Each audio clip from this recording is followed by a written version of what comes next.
I live in Dedridge, and if anybody drives through the town, they will see a row of little red brick cottages, a bit like Coronation Street. That's where I live. There's 3 blocks in the street that I live in, and there's 27 houses in total. So you can imagine everybody knows everybody else in our community. I was born in Dedridge in 1959. My parents moved into our house in 1957, the year they got married.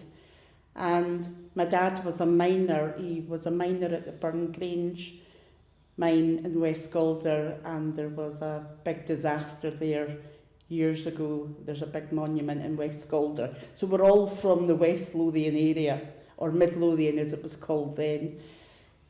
I can't remember much of my dad being a miner because he was younger when he was doing the mining, but he got the house because he was a miner.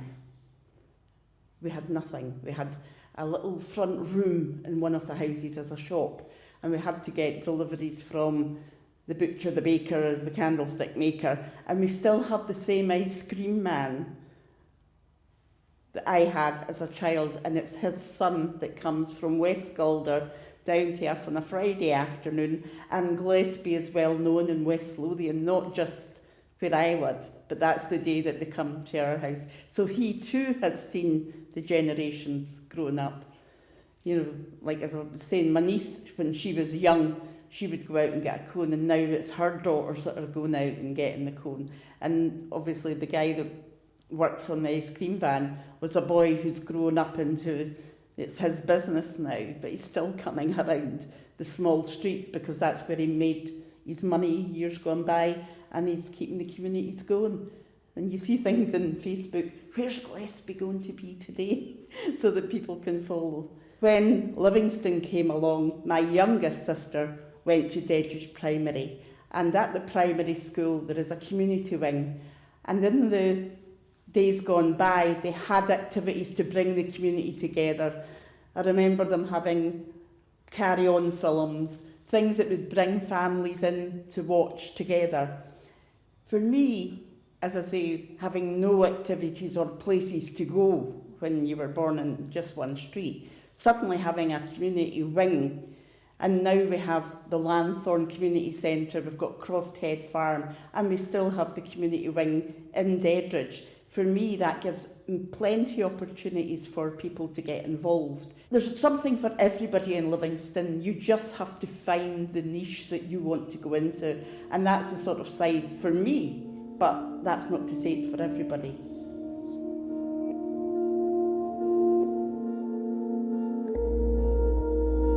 It was the 60s, the swinging 60s, which was a good time to be alive in. And I was reading the paper and I saw this advert looking for a typist, shorthand typist, in this new town, Livingston Development Corporation. I applied, sat the test, and was employed. I was the 15th person to be employed. We went to Edinburgh to the Scotsman offices, as the offices in Livingston weren't built at that time. Well, the population was growing at that time, and I think that was when it was decided to have a new town because there was more people, so we needed more houses. And of course we were getting to the stage in the 60s, we were away from the 50s, where after the war you didn't have that much. So they had all these plans about shops and different things, cinemas, swimming pool, and it was just so lovely. It was grand. It was something you'd never thought of. It was different type of houses than what we had lived in, although there were still council houses. I myself had a house in Deans South, and it was absolutely wonderful. It had so many cupboards, it had a fitted kitchen, it had a huge big window in your lounge. It was just amazing. LDC stands for Livingston Development Corporation. At that time, we weren't quite sure what it was. But they made a master plan which we could go and look at. It was in one of the rooms and it was quite big, and it showed all the houses in different parts, where they were going to be, where the trees would be, where the swimming pool would be, where the shops would be. It was just amazing, and we couldn't believe that this was going to happen. And they did develop. They did do what the master plan showed us. What they had in their minds came to fruition. It really did. A lot of those people probably are not with us now. So really it's the generation of me, I suppose, because I was young at the time. We remember it. We remember it as something, wow. Whereas the children nowadays, they've been brought up with Livingston Development Corporation. They're used to it. They've never seen what was there before.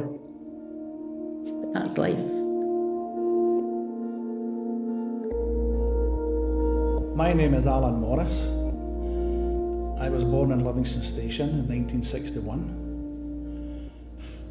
My mum, she was from Livingston Station.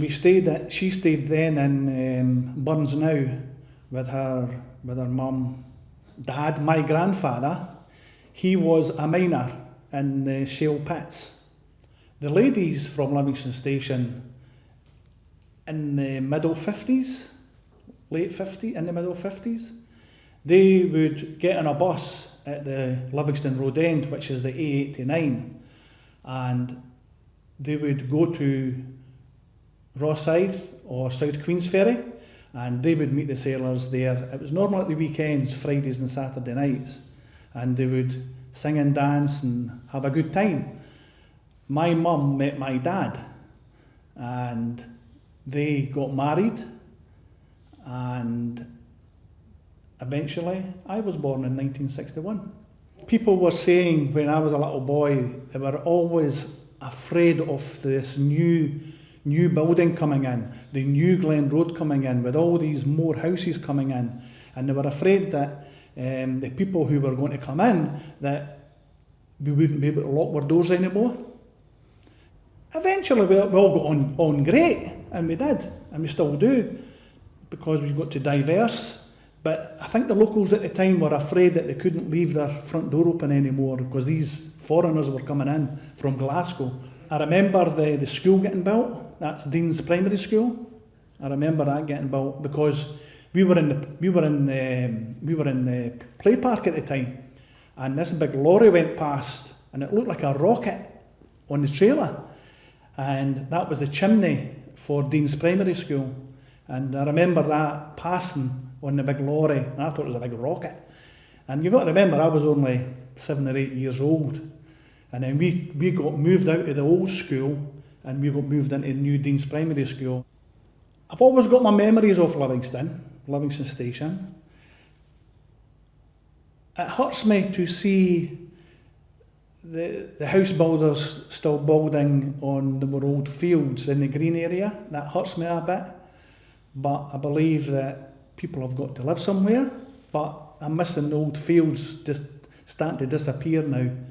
The fields where the farmers used to have their cows and their crops, and and I stay in one of those fields now where my house got built, so I've moved slightly just out a little bit.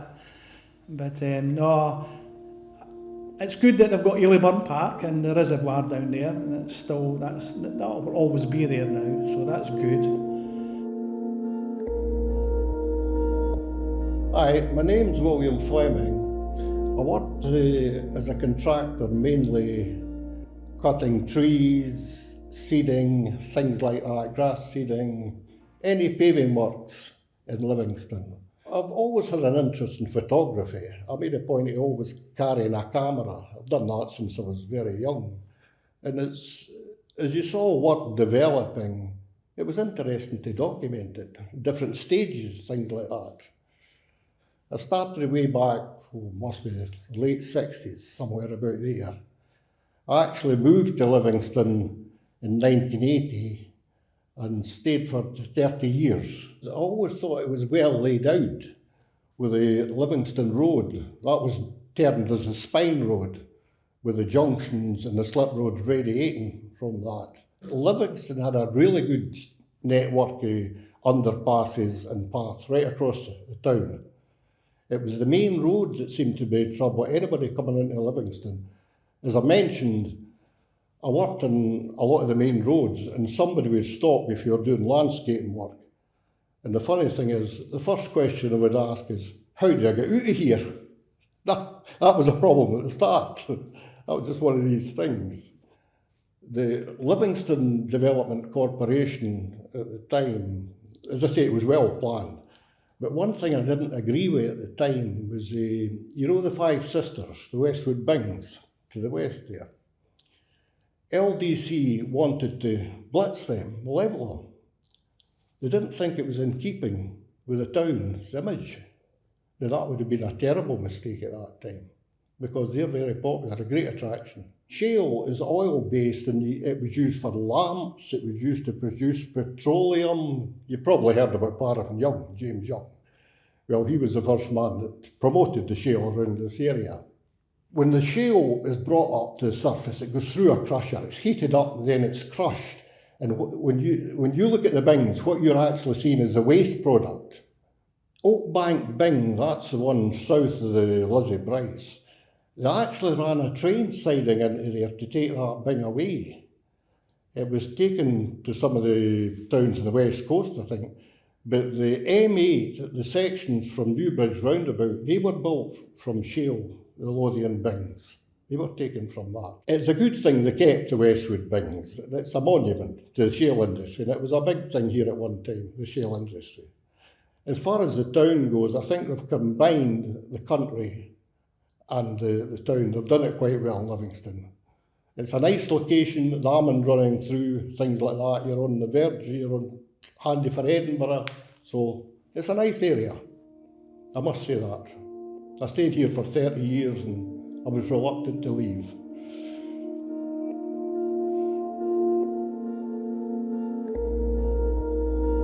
I'm Robin Chesters, I'm Director of the Almond Valley Heritage Centre. I've been here since 1989 looking after the museum and the mill farm. The NewTown is there because there isn't any mining underneath it. There's a big lump of volcanic rock where all the shale was destroyed. Where the shale does occur is around the periphery, the old town of Livingston Station, and also in the south of Livingston, Dedridge as well. It all stems from James Paraffin Young, the great Victorian hero, who discovered you could extract oil from a special kind of coal which you found in Bathgate.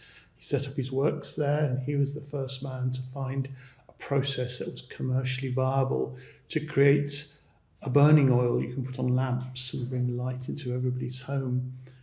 That didn't last for terribly long, but thereafter they discovered this oil shale, which is a different sort of mineral, but in a very similar sort of geographical position.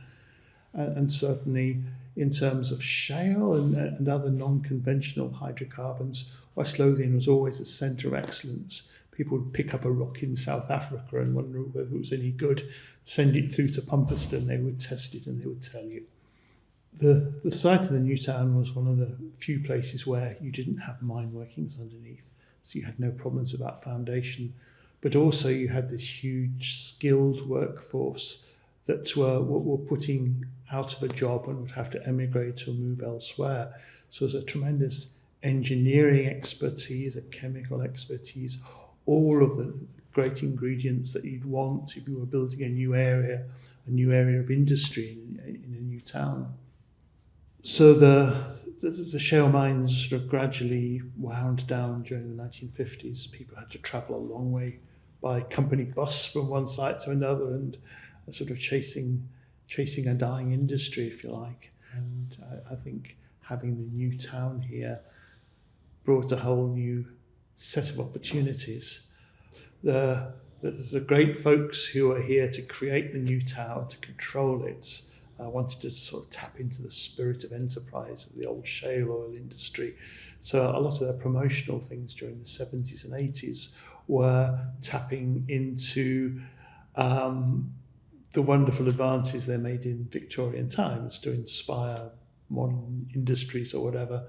And I think our museum was part of that. So the Development Corporation encouraged that collection of heritage as a reminder of some continuity, but also to give that sense of community, that people are actually coming in and being part of a continuity of history.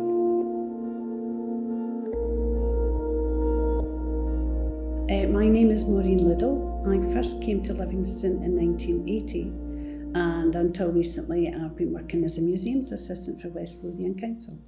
We're 3 generations down the line now, and there are a whole group of people who can't imagine living anywhere else other than Livingston.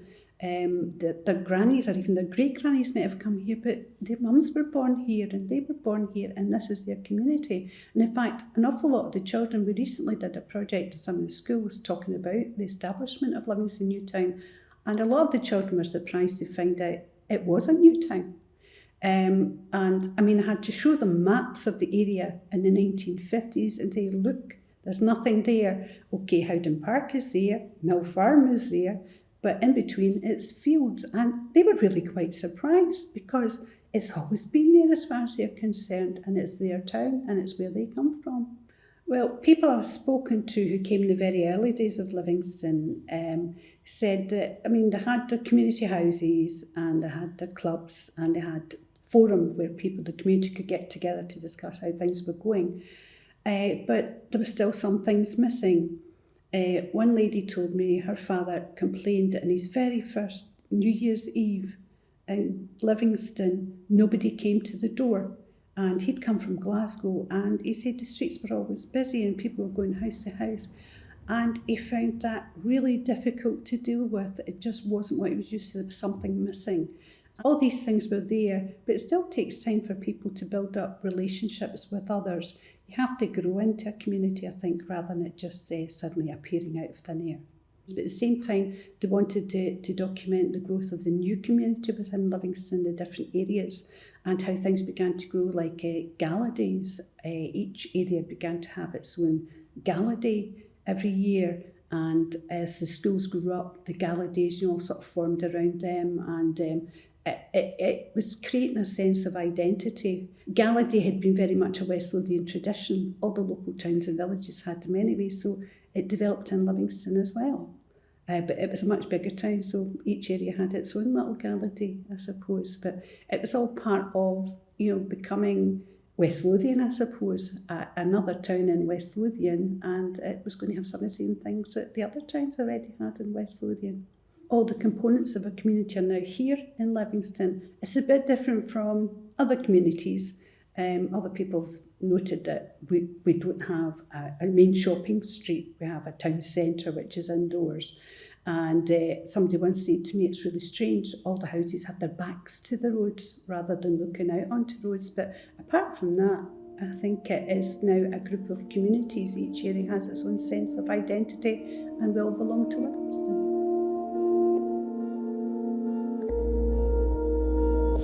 I was born in Edinburgh, born and brought up in Edinburgh. My wife, Idina, we met in Edinburgh. We were at, believe it or not, we were at the same secondary together. We were at the same school together, and we got together after it. We married in Edinburgh. But we never really got sort of settled in any one place. No, we were moving from one place to another. Yeah, because Dave's mum and dad, they moved out following Dave's older brother to Livingston. And they let us know that it's a good place, come out, visit. And we fell in love with the place. We just took one look at the flat that we were getting and we thought, this is it. When we were up at Craigshill, we had our daughter, but we have our son as well in Dedridge. And they've both grown and had their own children here. My daughter actually stays in Howden, and she has a daughter. who now she's in her mid-20s, and my son, he has a young son, and he had married a Polish lassie who also had a daughter already. And we've just found out that we're going to be great-grandparents. So basically, our whole family literally has grown up in and around Livingston, and it's been, for us, it's been a good move, because when we got the house from the LDC, we got the chance to buy it on this government thing that you could. That's right. And you got a discount on the house, so we automatically put into the LDC to buy the house because we loved it so much. In fact, we still do. And that's where we put our roots down, and that's where we've stayed. And we've made a lot of friends here. Yeah. And I mean, when we first were in the house and the new neighbours and people were moving in, it was a very sort of community spirit. Yeah. I mean, one winter we had a really bad winter, and of course all the cars were all snowed in the square and that, and all the neighbours were out, all of them to dig clear the road with the snow. So over the years, the older people like us have moved out, and the younger people have moved in. It's not got the same atmosphere now as it did, but they're still friendly enough. But having said that, I mean, our children have childhood friends that they went to school with, and they're still very, very close with them. Simply because they went to Dedridge Primary School together, and then James Young Secondary School together, so they've all grown up and they all know one another. Stayed friends, yeah. They've stayed friends for 40 years. We've been all over the country, not moving in the past. We've been camping and caravanning and stuff like that, but our heart has always been in Livingston, 100%. It's always just been, it's the place for us. Yeah. So my name's Gail Adams, and I will be 60 this year. And I moved to Livingston with my family at the age of 8, and that involved my mum, my dad, and at the time my 3 sisters, and then along came another sister. So I'm the eldest of 5 girls. My dad, he actually was lucky enough to work with the LDC as a construction officer in the Dedridge area of Livingston. So we upsticks from a flat where we were all crammed in Dundee, and we came to Livingston, and we got a lovely house, a brand new house, which was empty, and we all ran around it, had great fun from day one, and I can remember the echoes inside the house, and there was absolutely nothing round about us. It was an open space outside, and we were brought up there, and my mum is still in that house to this day. At the age when I moved, and with my sisters being the age they were, Livingston had everything to offer.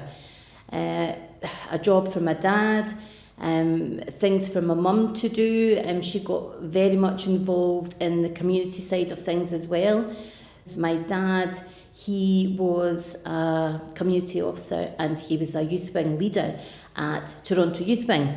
And he took everybody swimming and took people, the boys playing football, and he was very well thought of. But unfortunately, my dad actually passed away when I was very young, at the age of 12. But everything that he had encouraged us to do, we carried on, through our young lives in Livingston.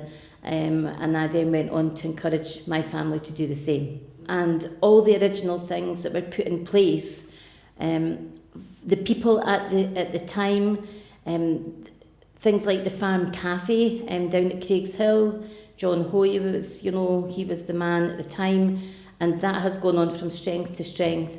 St Paul's Church, the Baptist Church, just all the local places for people to meet. The town was built for that purpose, for people to enjoy, what there was on offer, and it's just grown and grown through time. I certainly don't even touch the sides of the town now, whereas I remembered every, inch of the town. So definitely it has, done what it said it would. It's grown and grown, and everybody has benefited from that.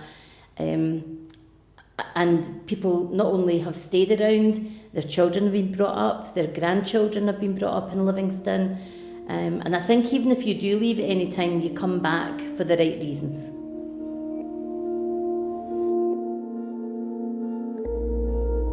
Well, my name's Colin Williamson. I'm a 56-year-old storyteller, civil celebrant, public speaker and kind of raconteur.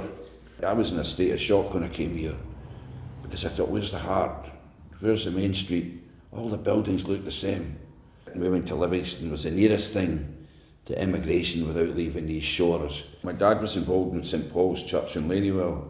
He was an elder in the church, and Jim Maitland was the founding father of the Livingston Ecumenical Experiment. So Jim was a great economist and also a great Christian socialist. He had a great feel and a great love of the underdog, and he was passionate about trying to build a sense of community and trying to help. At several key points in my young life, Jim appeared. Many years later, when I was in my 30s, I had a difficult spell. I had a spell of quite bad depression, and you'd have this amazing lunch that him and his wife used to prepare, Elizabeth, this incredible lunch, soup and homemade bread, and in his house in Leving Place. And one day I went for this marvellous dinner, but Jim had planned it all because he was clever. And after the dinner, I didn't realise this, but he said, I think you could be of great use. We need to, at the Craig's Farm. I said, the Craig's Farm, that's where John Hoy, he's the manager. Oh yes, I've spoken to John, and he would love to have you as a volunteer. But working with John at the farm, and John was a pioneer, and he'd built the farm up, and so had Jim, from a series of ruined buildings in the 60s to this fine community complex in Craigshill, and I volunteered with John for 3 years. John used to say, come in, he was a Glasgow man, he didn't have any formal qualifications, he was a shop steward, a local Labour councillor. John used to say, don't come near me and moan about your community, and moan about the weather, and moan about its problems, unless you're prepared to give 5 or 10 minutes of your time to addressing these problems, don't come near me. That was John. Don't come near me. I've no time to be dealing with barstool politicians, he used to say. Well, during lockdown, my storytelling, civil celebrancy and public speaking just disappeared because I need audiences, and it just collapsed. And my wee brother and I were sitting in my mum's house, and he was kind of worried about me. So he picked up his phone and he said, because he's a season ticket holder at Livy, look what, have you seen this call? I said, what's that ad? He said, it's an advert we're looking for a volunteer disability access officer. And I looked at the job description, and because I'm dyslexic, I thought, nah, no danger. These job specs, they look like a sort of Bill of Rights to me. He persuaded me I phoned the club secretary, Derek White, and he agreed to meet me. And once I told him about my autism, I'd been diagnosed with autism when I was 47, and I'd had a lot of involvement. I've got a passion for disability rights and disability equality. I'm a motivational speaker. I go and speak about my journey to increase awareness of the condition, the hidden differences I have. I'm passionate about early intervention and recognition for children. I don't want kids to go through what I went through, and I'm passionate about making a difference. So when I told Derek this, he said, well, we'd like to give you the post, so we'd like to take you on. For the first time since I came here, all those years ago as a kid, right, in 77, we've got something to identify with now as a town. These are the club and these guys, brought 5 districts, disparate districts or villages together. So I would say that the club has been integral to giving Livingston its first sense of giving it real town-wide identity. The club to me doesn't just embody the town, but the role I've got, just fits with me, fits nicely because, I'm doing something I feel like I'm doing something constructive to perhaps help disabled supporters. Without these guys, without my parents, and with men like Raymond and John and Jim and Margaret and Frank, wee Jane, I wouldn't be sitting here, telling you the story, that's for certain. Because now, they rubbed off on me, I've been influenced by all these people. And I now love Livingston, I now want it to be a better town. 50 years ago, in 1972, I graduated from Murray House as a teacher. I went to Midlothian County Council and to see if they had a job. He got me an interview in Livingston, NewTown. Amond Bank was next to the Mall, which was the centre of the earth at that time. It was the shops, and next to it was the health centre. I worked very hard. It's very hard to have 33 people at the same time, but it was my privilege. I can honestly say that, to be part of their lives was my privilege. I was there for 23 years until I got invalided out. I had been ill and I was told to give it up then. By then I had taught a couple of children that were children of my children. After many years, I still kept up with some. I had actually done geography and religion as my main academic subjects, so it was wonderful to me when I got children in from the Middle East and the Far East. Their fathers were PhD students who got houses in Livingston, just the same as Edinburgh and Glasgow Overspill did. So we studied the religions and we became acquainted with each other. We were very cosy about it. It was very good. Right away, as soon as I started teaching, I realised that the mums were lonely. They didn't have a backup of family because they had come mainly from Glasgow and Edinburgh, so the teacher was their pal. And we had that child in common, so it meant a lot to us and it lasted. Fairly recently, a couple of years ago, a boy shouted to me. Now that boy was over 50, but I still can't help calling them son. He shouted to me, "Mrs. Millen, I've still got my Misha Bear badge that you brought from the Moscow Olympics."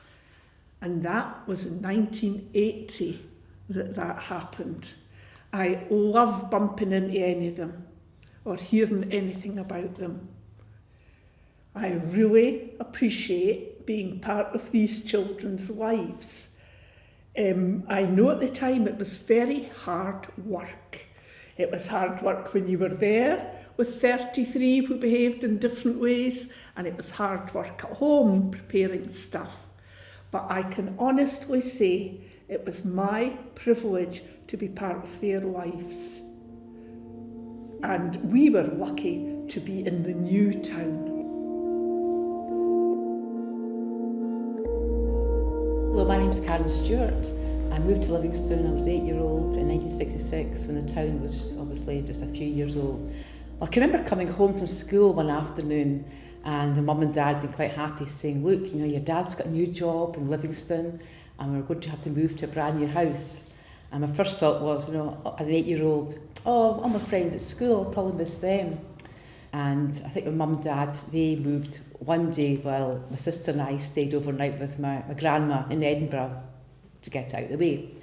So the next day, moved out to the house, opened up the door, and I can just remember the smell of the lovely new paint, the wooden floorboards, just everything looking, pristine condition. And Mum said, "Right, go upstairs and I'll show you the bedroom." So upstairs. So I had the second biggest bedroom. It was really nice. And she had it all set out with obviously things that were maybe not brand new, but got from other relatives. So the first night they said, "Right, go and take a bath." and that was a novelty, a proper bath we had. So sitting there, and one memory I had, we were turning the taps on, and the water was all that sort of like brown. I thought, oh, what's this? And so, oh, it's okay, it's all okay, just natural, you've got to wait for the water to come through. So I can remember writing a letter to my friend in Edinburgh, sort of saying, I'm sitting in a bath, it's like chocolate pudding bath. So I think that was one of the sort of the memories I had of first, so like the cleanliness and just the smell of everything. I mean, even like my first year at primary school, I'd been quite nervous about going in, and I sat at a table with 4 others, and there was like, 2 boys and a girl. And in fact, to this day, that same girl is still one of my friends who was still, meet up with her. Because our school in Edinburgh was a very sort of strict, old-fashioned school, and everything was sort of segregated. Each girls had their own entrance, boys had their own playground, and we never really met up with boys and girls at all, apart from the class. And again in Edinburgh School, we all sat in our own desks, but in rows. Whereas walking into Livingston, we're all together, just more, we could speak to each other during the day, just not as strict. Well, I suppose Edinburgh, being a big place, you never got to know many people, but my dad certainly, he got involved a lot. He was the one that used to sort of set up the Livingston Rugby Club, and he used to always like history, and he was always asking his grandparents, what happened when you were wee, tell us about all the times. And he used to always say, I just wish that his own grandparents had written something down. And I think it was after my mum died that he had time in his hands. He thought, right, I will write down something. And then the book that he wrote, he actually, commemorated it to his own grandchildren at the time, and to us too, that when they grew up, he would be around, so he needed somebody to ask questions from, and all the answers he would get from looking at the book. And the book was actually called From Leith to Livingston.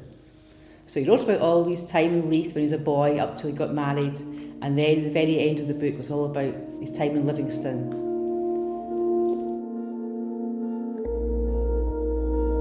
Well, I don't think I probably would have ever stayed in Livingston at first, compared to the Borders where I was brought up. But because my late husband's work was here, I just came, and now I wouldn't move away because I've got everything here, my hobbies, I do art, I do pottery. And the bowling was a big thing in my life because as I became a Scottish internationalist and capped, that was big for me. Well, what happened was, at the Dean's Old High School, they used to have those adult children classes. And the girl there, the teacher, had a jewellery class, and it was a morning class. I had a photograph and I've lost it, and all those were earrings and necklaces, the whole lot were made up in the art class at Dean's Old High School. That was in my days. You're talking about 30 years ago. And I used to go to the pottery there as well.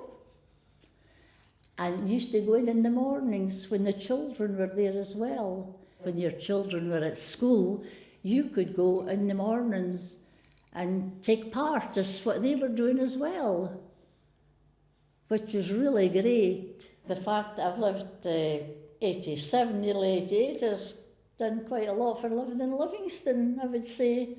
Well, it's become big, hasn't it? It's huge now. There was no designer centre or anything like that. When we came, it was all fields.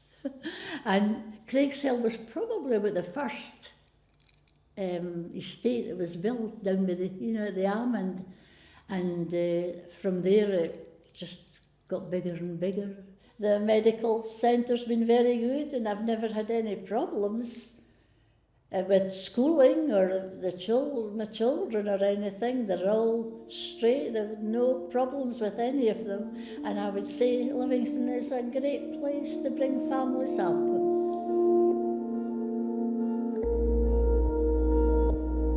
I'm Katie Omond, and I moved to Livingston in 1971.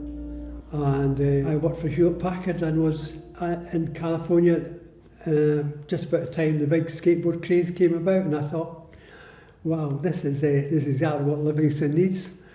And at the time, this was the late 70s, so every kid had a skateboard, and it was a big craze at the time. You could buy a skateboard anywhere, and the chemist, the butcher, just about everybody wanted a piece of the action. So we sort of kind of started making skateboards, and Livingston, being Livingston, and an average age of about 24, there was lots of kids about, so we started the Livingston Skate Cats, as it was, with all the young kids. And then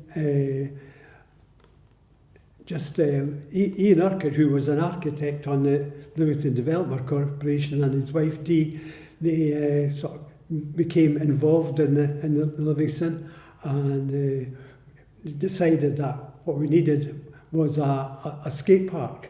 Ian persuaded the Livingston Development Corporation and the Scottish Sports Council to put money in to fund the skate park, and we did start, and it was kind of finished about the late 80s, just when you thought, oh, the skateboard craze was over. This was one of the sort of kind of going to be a white elephant in Livingston, nobody going to use it. But actually what was happening was skateboard, the craze had died, and skateboard, the fanatical extreme sport, emerged.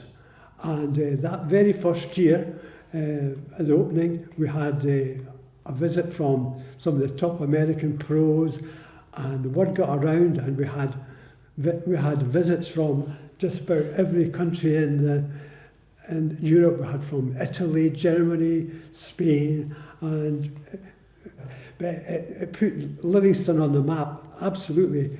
You know, people would say, oh, I come from Livingston. Oh, that's where the skate park is, isn't it? Yeah.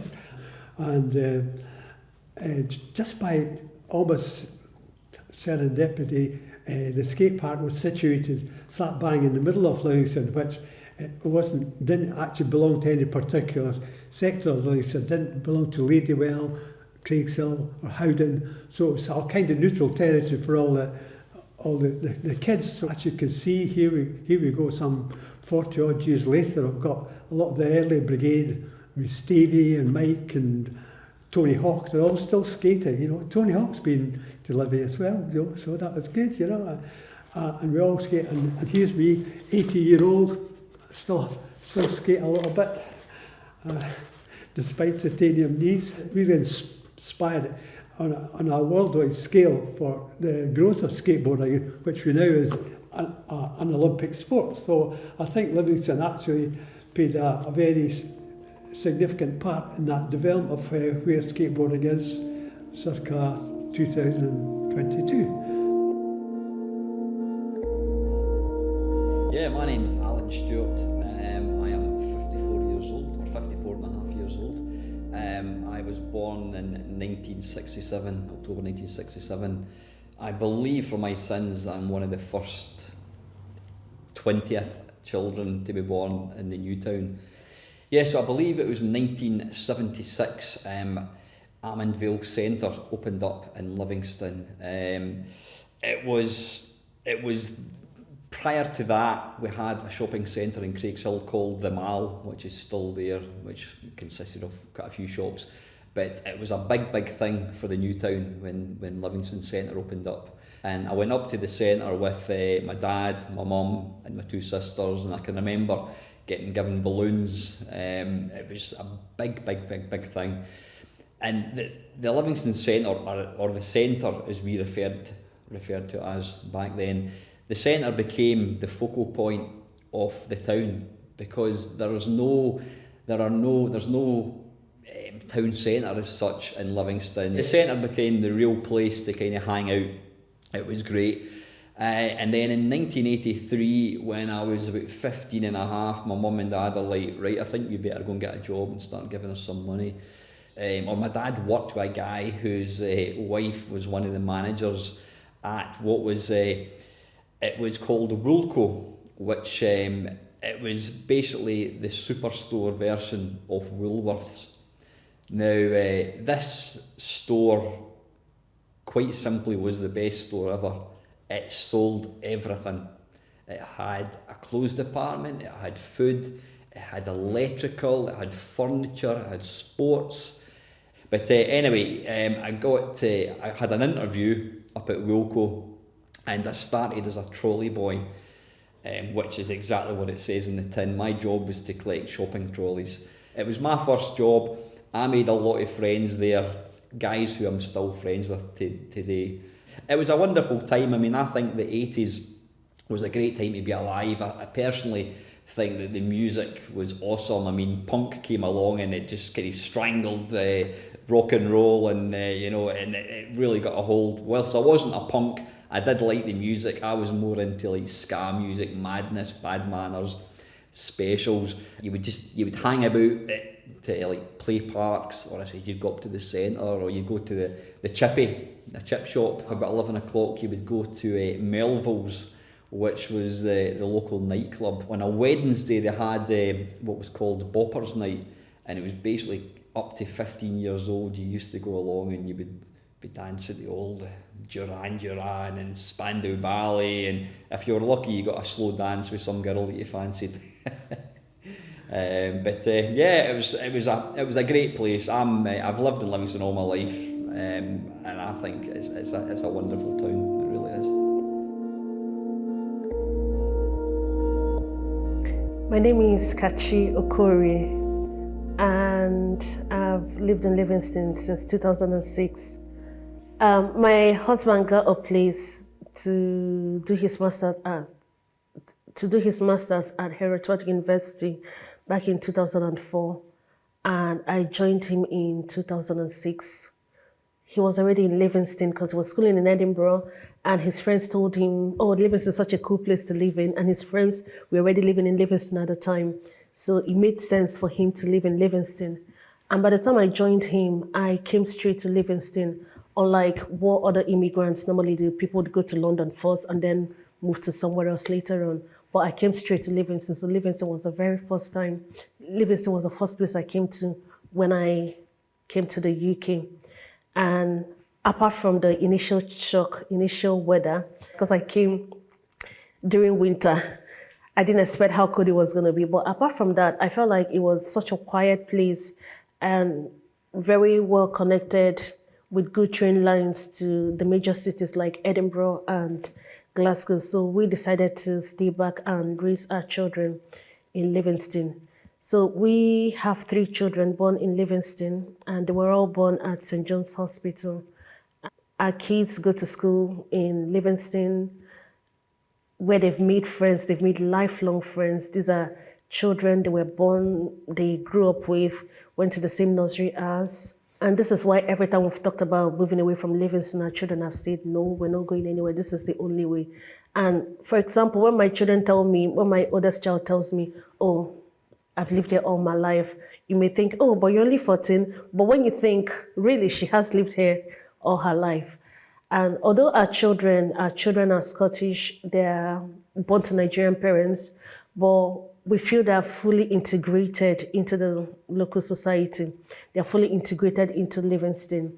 So we try to still make sure they're aware of the heritage of where they come from, which is why we've given them Nigerian names. And we give them Nigerian food like eba and jollof rice. We give them all those things. So it's all part of who we are, where we're coming from, the food we grew up eating back home in Nigeria. It's really important that my children eat the same thing. Apart from having a nice community here, we have also a very nice Nigerian community, an African community, and our children are also interacting with people from that community, people who are immigrants themselves, people who are raising up children in this culture, and people who probably have the same experience, the same struggles as we do, being brought up in one culture and trying to raise our children in a different culture.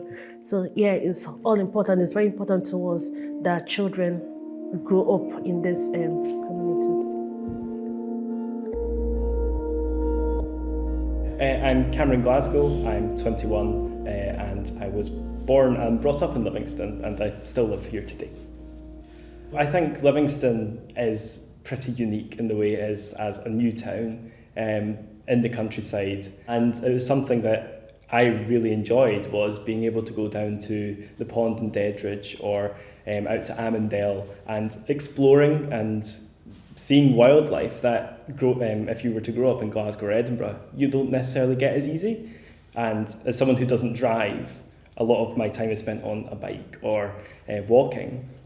And you get to go down these paths and get to see bits of the town that you don't get to see through a car window.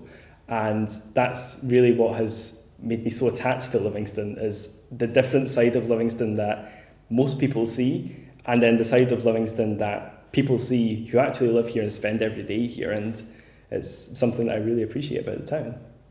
Whilst I was in college, I was doing the typical young person thing of working 0-hour contract hospitality job, and at one point I was doing 2 at once. And then I got involved in something I'm interested in politics, and took on a role in the Scottish Parliament, which is where I am now, working for an MSP. And I think it's unique to have a young voice in Scottish politics, but also in Livingston, where we have generally an older population in politics who have been there for a while. And I think it's quite refreshing to hear from other young people. Yeah, so staying here and being able to build a family and get pets and all the normal stuff is exactly what I would want to do, and I can't think of anywhere else I would want to do it but in Livingston, because we're so close to family, friends, and where we grew up. And it'd be great to be able to share that experience as a young couple and with friends and whatever happens in the future. And because Livingston realistically is home for us.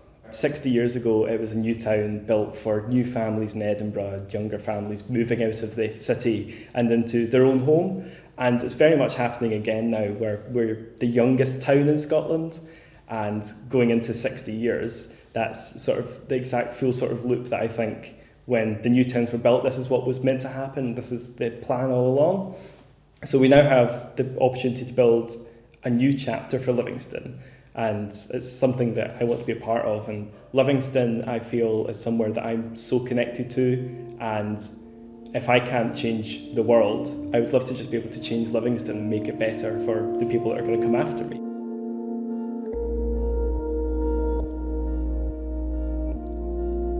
Happy 60th birthday, Livingston, the birth of the new town. A lovely, successful town it is too. But 60 years ago, the village people were worried, it's true, because folks in the village didn't like anything new. But we had to stay grounded, and our fears unfounded.